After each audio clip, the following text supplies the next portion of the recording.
پریشان بہت ہے، کچھ بتائیں۔ آپ نے فرمایا میں گارنٹی دیتا ہوں۔ دیکھو اس بزرگ نے، اس پیر نے کیا فرمایا؟ میں گارنٹی دیتا ہوں اگر تم نمازی بن جاؤ تمہارے سب مسئلے حل ہو جائیں۔ جب کسی کو بولو نا نمازی بن جاؤ سب مسئلے حل ہو جائیں، لوگوں کو حیرت ہوتی ہے یار نماز پڑھنے سے کیا ہوتا ہے؟ یہی ہے مطلب، زبان کے سے کلمہ پڑھتے ہو، اندر کیا رکھا ہے مجھے بتاؤ نا۔ یہ اندر جو بت خانہ بنا رکھا ہے پہلے اس کو پاک کرو، نکالو اس میں سے بدعقیدگی کے بت نکالو، تزلزل کے بت نکالو، تذبذب کے بت نکالو۔ میرے عزیز، نماز کی اہمیت کو ہم سمجھے ہی نہیں۔ جس نماز سے خدا مل سکتا ہے اس نماز سے کیا نہیں مل سکتا؟ خدا ملتا ہے نماز سے، اس لیے کہ اللہ کے رسول نے فرمایا جب بندہ سجدہ کرتا ہے تو خدا اور بندے کے درمیان سے سارے حجابات اٹھا دیے جاتے ہیں۔ ہم حالت سجدہ میں خدا کے سب سے زیادہ قریب ہوتے ہیں۔ خدا تو ہمارے قریب ہے ہی، لیکن ہم اس کے قریب ہو جاتے ہیں۔ تو جس نماز کی بدولت، جس نماز سے خدا مل جاتا ہے، کیا نہیں مل سکتا؟ سب ملے گا۔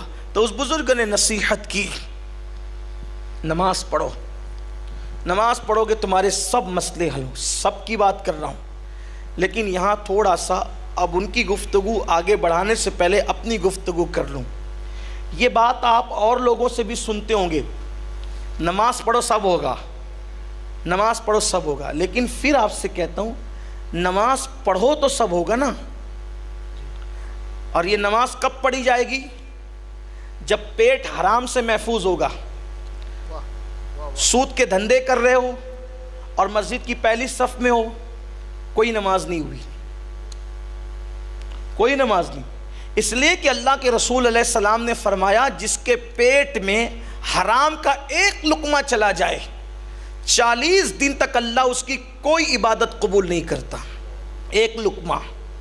اور یہاں تو اتنا کھا رہے ہیں کہ ڈکار بھی نہیں لے رہے حرام کھا کھا کے۔ بہن کا حصہ دبا کے رکھا، بھائیوں کا حصہ دبا کے رکھا، گھر بنایا تو پڑوسی کی جگہ پہ گھس گئے، کوئی ٹینشن نہیں۔ کیوں؟ کیونکہ جنت تو ہمارے باپ کی ہے نا، کچھ بھی کرو، ہنسنے کی بات نہیں ہے۔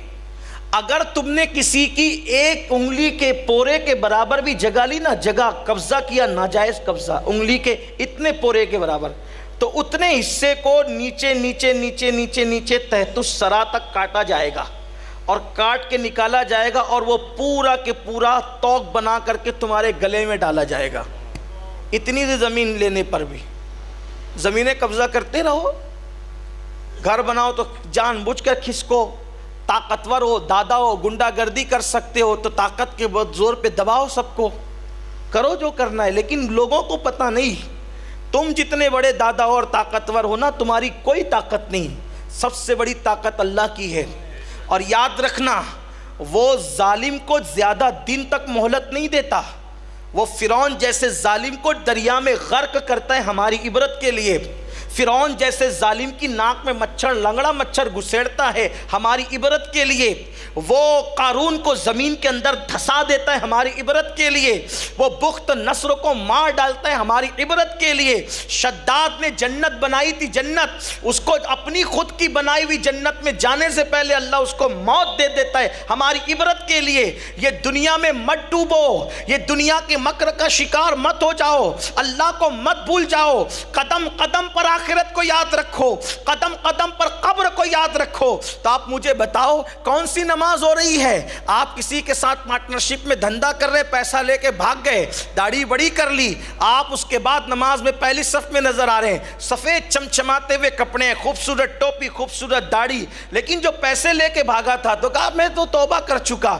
ایسی توبہ نہیں ہوتی، پہلے پیسے واپس کرنا پڑیں گے پھر توبہ ہوگی، ورنہ رند کے رند رہے، ہاتھ سے جنت نہ گئی۔ یہ وہ مذہب نہیں ہے کہ پیسے کا غفلہ کرنے والوں کو ملک سے بھگا دو اس کے بعد بھی تمہیں جنت ملے گی۔ یہ محمد الرسول اللہ کا لایا ہوا مذہب ہے۔ یہاں حال یہ ہے، اللہ کے رسول علیہ السلام، ذرا دل کے کانوں سے سننا، ذرا توجہ سے سننا، مال ہڑپ کر کے نمازی بننے والوں، مال ہڑپ کر کے ہر سال حج کو جانے والوں، مال ہڑپ کر ہر سال کو عمرہ کو جانے والوں، قفلے بازیاں کر کے نیک اور جنتی کا ڈھونگ رچانے والوں، یہ یہود و نصارہ کا مذہب نہیں، یہ محمد الرسول اللہ کا لایا ہوا مذہب ہے۔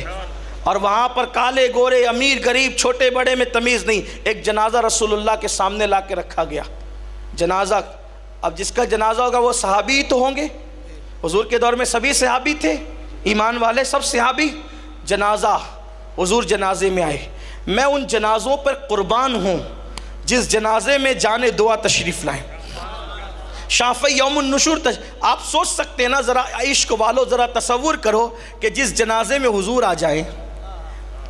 میں نے ایک نعت لکھی ہے، نعتیں تو کئی لکھی ہے، ایک نعت کا کہ 4 اس کا مطلع یہ ہے، تمنا کی تھی، اچانک ایک سفر میں تھا، خوبصورت سفر میں، تو میں نے تمنا کی تھی کہ اگر میں حضور کے دور میں ہوتا تو کیا کرتا اور وہ میرے ساتھ کیا کرتے۔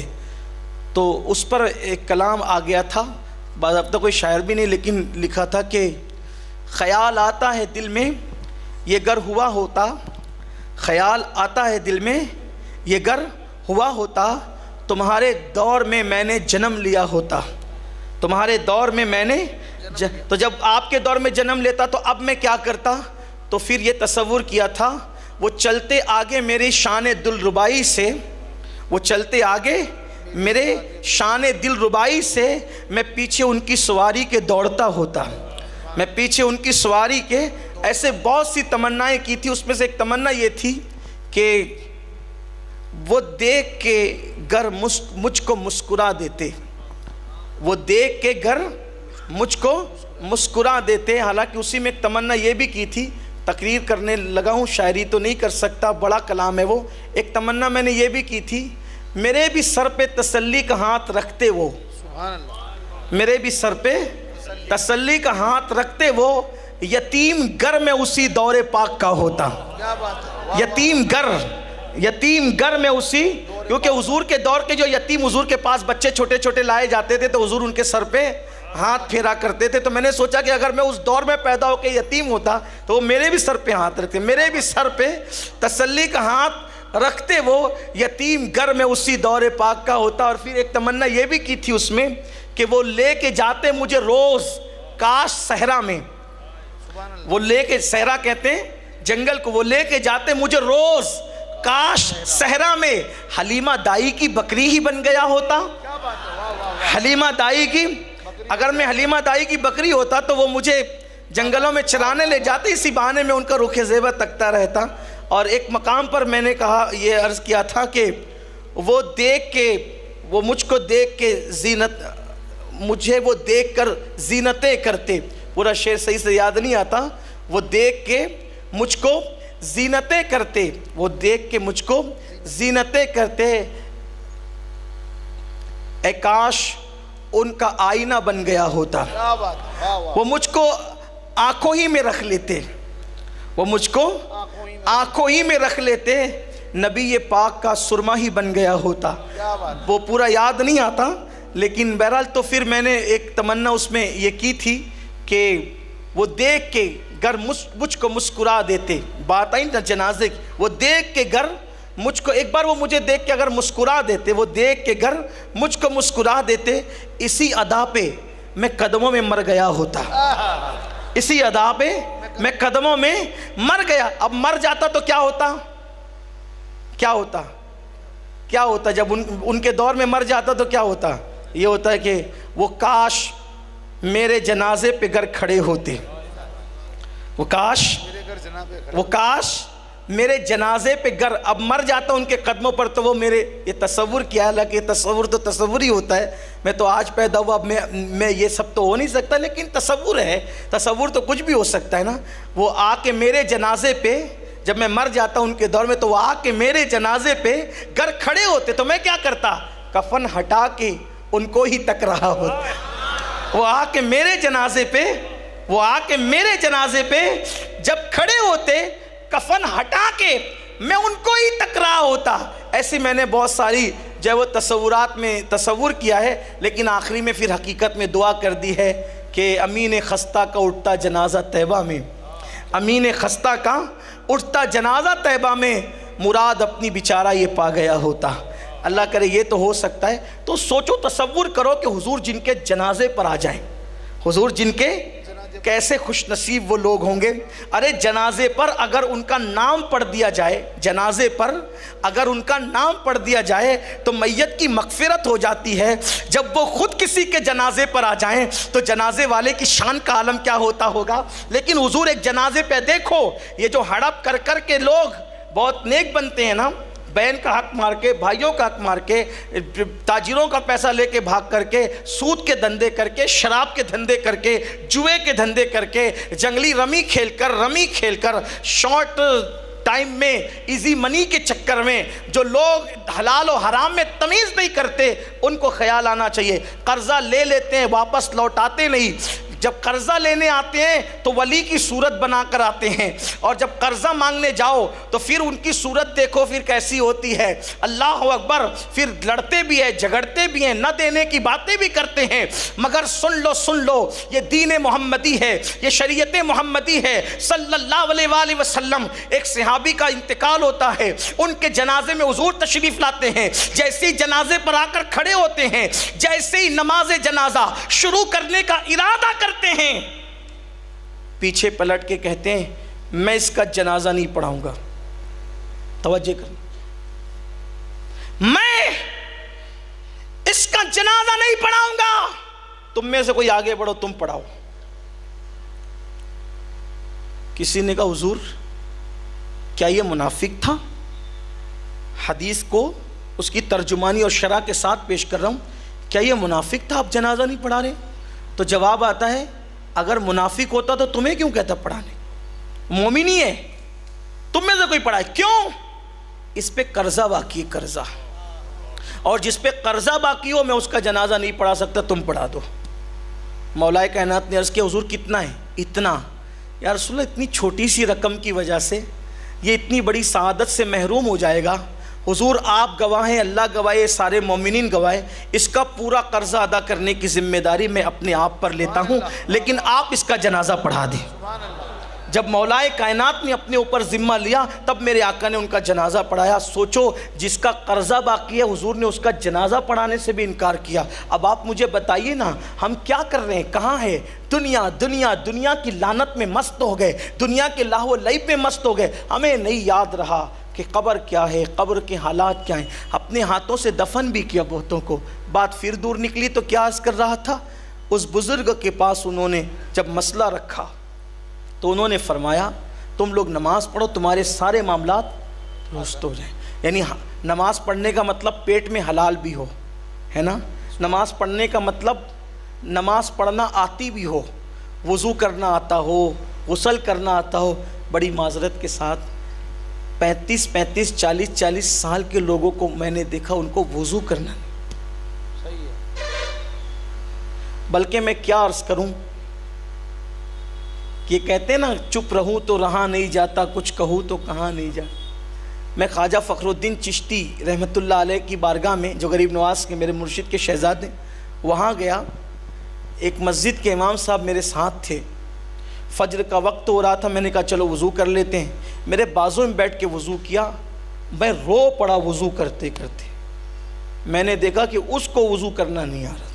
یہ حال ہے، یہ حال ہے جو ہماری مسجد جو نمازوں کے ذمہ دار ہیں ان کا یہ حال ہے.